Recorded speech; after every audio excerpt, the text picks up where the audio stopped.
मेरा नाम रज़िया है। मैं यहीं हिंदुस्तान में पैदा हुई थी। 4 साल की थी जब पापा के साथ गई थी। फिर वहाँ पे शादी होगी मेरी। मेरा निकाह सन 2009 में हुआ था। मतलब घर में ही हुआ था। मेरे भाई के दोस्त थे जिनसे मेरा निकाह हुआ था। तो ये मुजाहिदों के साथ ताल्लुक था इनका। क्या निकाह था? आपको पता था कि आपके शौहर मिलिटेंट के हिस्से हैं? जी बिल्कुल था। आपके कितने बच्चे हैं? मेरे 3 बच्चे हैं। आपके जो शौहर थे वो कौन से तंजीम में से? हिज़्बुल मुजाहिदीन। हिज़्बुल जी। अच्छे थे बहुत। और बताइए। बहुत अच्छे थे। बहुत ज़्यादा ख्याल रखते थे मेरा, बहुत ज़्यादा। लेकिन आगे नसीब ही फिर ऐसे थे। दिन को अगर कहीं जाते थे, दूर का सफ़र भी करते थे तो रात को वो घर ज़रूर लौटते थे। 12 बज जाए 1, 2, लेकिन घर वो रात को ज़रूर लौटते थे। कभी बाहर नहीं रहते थे। बच्चों से भी बहुत ज़्यादा करते थे। बेटियों से तो बहुत ही ज़्यादा प्यार करते थे। वो बहुत अच्छे थे के बारे में।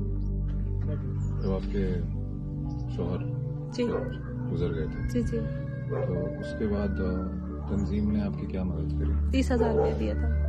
और बस 30,000 दिया था। फिर मंथली देते थे, कभी 10, कभी 12, इससे ऊपर नहीं देते थे। कब तक दें? आने से 8-9 महीने पहले, तकरीबन 8-9 महीने पहले बंद हो गया था देना। और आपके शौहर 2018 में? जी 18 में हुए थे। तो 2018 में 30,000 रुपये पाकिस्तानी करेंसी, पाकिस्तानी 30,000 रुपया दिया था। और उसके बाद यहाँ 10-12 2020 तक उन्होंने आपको जी 20 तक 10-12 हज़ार महीने का खर्चा देते थे। चलाने के लिए। जी, जिसमें सिर्फ रेंट और बच्चों की फीस निकलती थी। और आपके बच्चे भी 3 थे? जी 3 बच्चे हैं मेरे। और तीनों आपको- पढ़ने वाले हैं। तीनों के पढ़ने पढ़ाई वाले के खर्चे बहुत ज़्यादा दिन ब दिन बढ़ते जा रहे थे।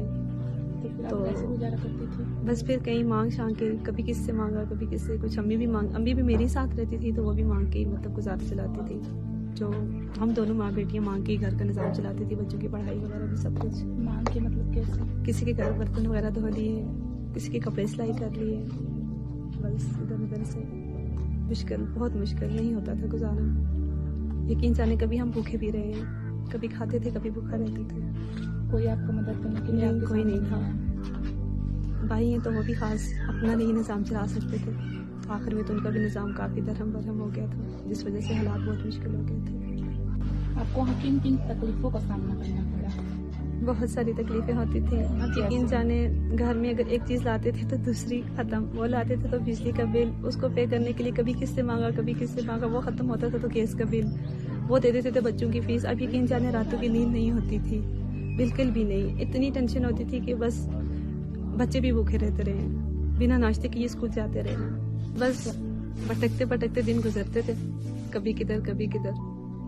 साल एक तो हम रहे ठीक, 1 साल पूरा नहीं हुई किसी चीज़ की टेंशन। तो उसके बाद हमने बहुत मुश्किल हालात गुजारे, बहुत मुश्किल।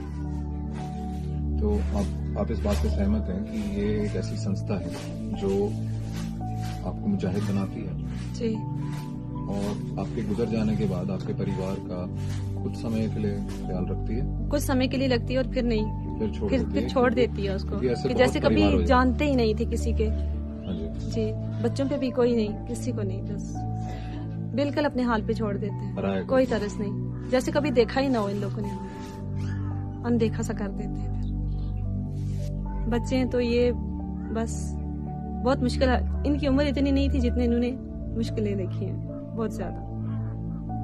तो आपने ये कदम कब उठाया कि आप वहाँ से वो छोड़कर पाकिस्तान जैसे ही उन छोड़े? लोगों ने पैसे बंद किए तो उसके 1-2 महीने के बाद मैंने ये कदम उठाया कि मैंने जाना है।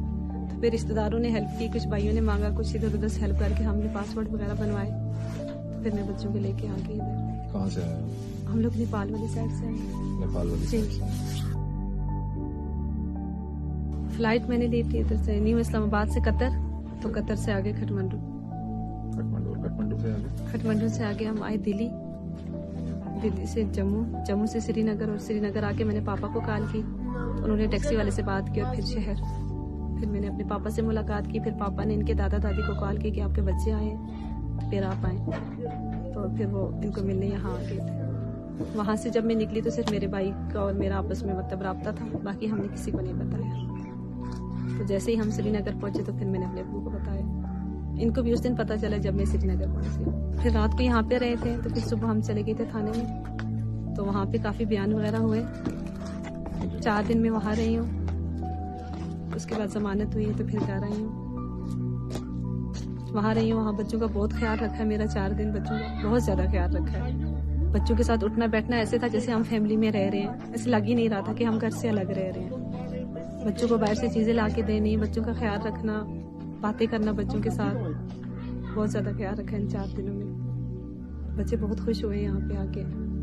इंडियन आर्मी पुलिस आपने देख ही लिया? जी जी बिल्कुल, मैं देख के आई हूँ। क्या व्यवहार है उनका? मैं रह के आई हूँ 4 दिन में रह के आई हूँ वहाँ पे। पहले दिन तो मैं बहुत ज्यादा रोने लगी थी। मैंने कहा मैं यहाँ कैसे रहूंगी। फिर जब देखा वहाँ का निजाम तो यकीन जाने आने का दिल नहीं कर रहा था। बच्चे इतने खुश थे वहाँ पे, कभी नीचे कभी ऊपर, कभी नीचे कभी ऊपर। बस यही कहूँगी कि ये जो है मुजाहिद लेके जाते हैं, फिर वहाँ पे शादियाँ, इनको कोई ख्याल नहीं होता, जिंदगियाँ बर्बाद होती हैं। हमने जो हालात गुजारे हैं, मैंने जो हालात गुजारे हैं, यकीन जाने में रातों को जाग जाग के गुजारती थी कि सुबह मैं किधर जाऊंगी, कैसे क्या करूंगी। सोती में बिल्कुल भी नहीं थी। नींदें तो बिल्कुल जैसे थी ही नहीं, हमें सुकून तो बिल्कुल था ही नहीं। बच्चों के सुकून के लिए कभी दिन में किधर भटकते, कभी किधर कभी किधर। इनकी हर जरूरत कभी पूरी होती थी, कभी नहीं होती थी। कुछ ईदें ऐसी गुजरी हैं जिन पे इन्होंने कपड़े पहने, जिन पे नहीं पहने। बहुत मुश्किल हालात से हम गुजरे हैं। तो मैं यही कहूँगी कि सोच समझ के हर एक को ये कदम उठाना चाहिए।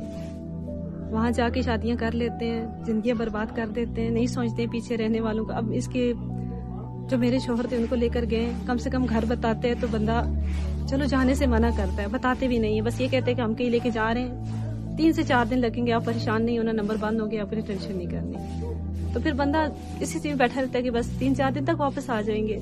फिर तब पता चलता है जब महीने गुजर जाते हैं। मैं यही कहूँगी कि मुजाहिद ना बने कोई भी, बस। क्योंकि जो मुझ पे गुजरी है, मैं नहीं चाहती कि किसी और पे गुजरे। मेरे साथ अम्मी का सपोर्ट था, जैसे भी थे बस, लेकिन नहीं, मैं कहती हूँ ना उठाइए कदम। बच्चों पे क्या असर हुआ था उनके पिता का गुजर जाने का? बहुत ज्यादा सदमा लगा था। हालात ये पढ़ाई पे बिल्कुल नहीं ज़हन लगा सकते थे। जब से उनकी हुई थी बिल्कुल पढ़ाई पे ज़हन नहीं लगाते थे। स्कूल से इनके मतलब रोज शिकायतें आती थी कि नहीं, सोचते रहते हैं, बैठे रहते हैं पढ़ाई पे। एक तो होता है बच्चे शरारती ना पढ़े, कहते नहीं ये बैठे रहते हैं, ये पढ़ाई नहीं करते, ये सोचते रहते हैं। ये बेटा है तो ये तो उनके जाने के बाद इसका ये हाल हुआ। पहले ठीक ठाक अच्छा भला सब, खाना पीने इन्होंने बिल्कुल वो सूरत हाल ही नहीं रही ना, बिल्कुल वो कंडीशन रही नहीं। आपका कोई संदेश है हिजबुल मुजाहिदीन के लिए? यही कहूँगी कि ना बर्बाद किया करें घरों को, नहीं देखते हैं, भेज देते हैं। मेरे तो 3 बच्चे हैं, अब यकीन जाने ऐसे ऐसे लोग भी गए हैं जिनके 11 बच्चे भी होते हैं, 9 भी, 8 भी। हमारे साथ से हमने देखे हैं खुद उनके बच्चे। मेरे तो फिर अपना होश संभाल लेते हैं, छोटे छोटे 9 माह के, 8 माह के छोटे छोटे को छोड़ के चले जाते हैं।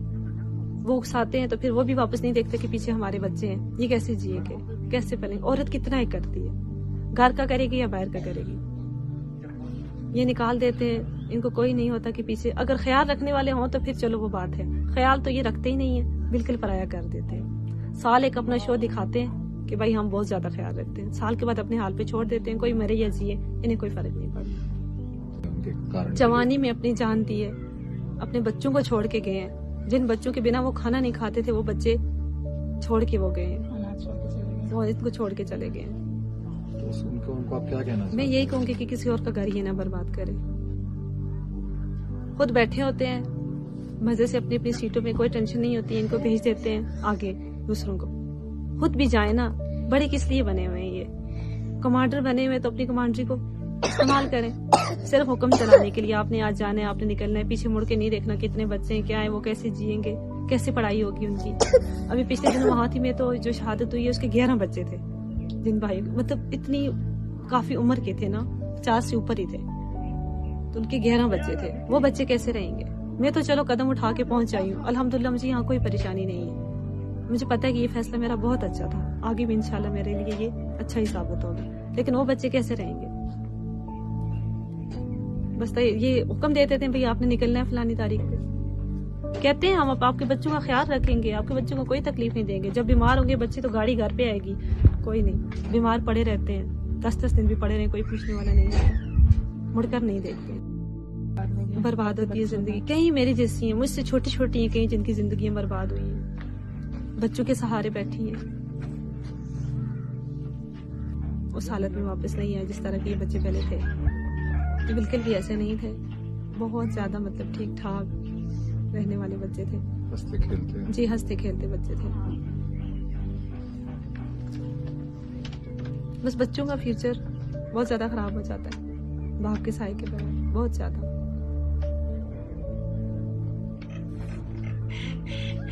हमने ईदें भी मनाई है लेकिन ना मनाने के बराबर, हमने खुशियां भी मनाई है लेकिन ना मनाने के बराबर।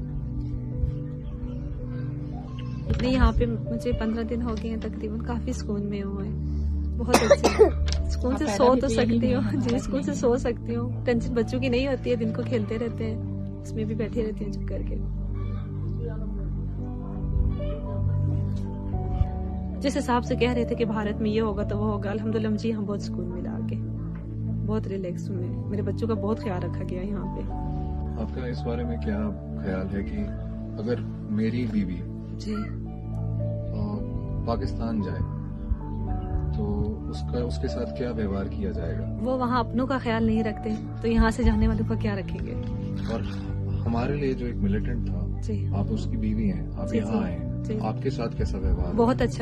बहुत अच्छा ख्याल रखा है मेरा, मेरे बच्चों का बहुत ज्यादा। मेरा सपोर्ट तो इंशाल्लाह इधर ही होगा क्योंकि जहाँ मेरे बच्चों को सुकून मिला है, तो पाकिस्तान में जो है सब नाम का ही है कुछ भी नहीं है, कोई इंसानियत नहीं है वहाँ की। इंसानियत मेरे लिहाज में तो नहीं है। मैं यही कहूँगी कि वहाँ की जो तंजीम है, वो यहाँ कश्मीर के जो नौजवान हैं अपने इस्लाम का मतलब गलत इस्तेमाल करके, तो इनका भी गलत इस्तेमाल करते हैं नौजवान सारे,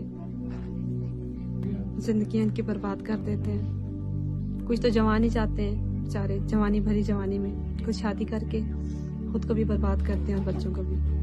उनका क्या है, वो तो एक रास्ते पे हो जाते हैं, पीछे रह जाते हैं रुलने के लिए बच्चे और बीवी।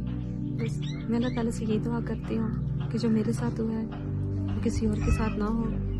किसी का जवान भाई, बेटा, शौहर किसी के गलत मंसूबों के आगे आके यूं अपने घर ना बर्बाद करे, क्योंकि जो मेरे साथ हुआ मैं नहीं चाहती कि वो और किसी के साथ हो। इंसानियत ही सबसे बड़ा मजहब है, किसी को मार कर कुछ हासिल नहीं कर सकते। मैं तो कहती हूँ जहाद यही है कि अपने बच्चों और अपनी बीवी के साथ रहें। मेरे नजदीक जहाद ये है।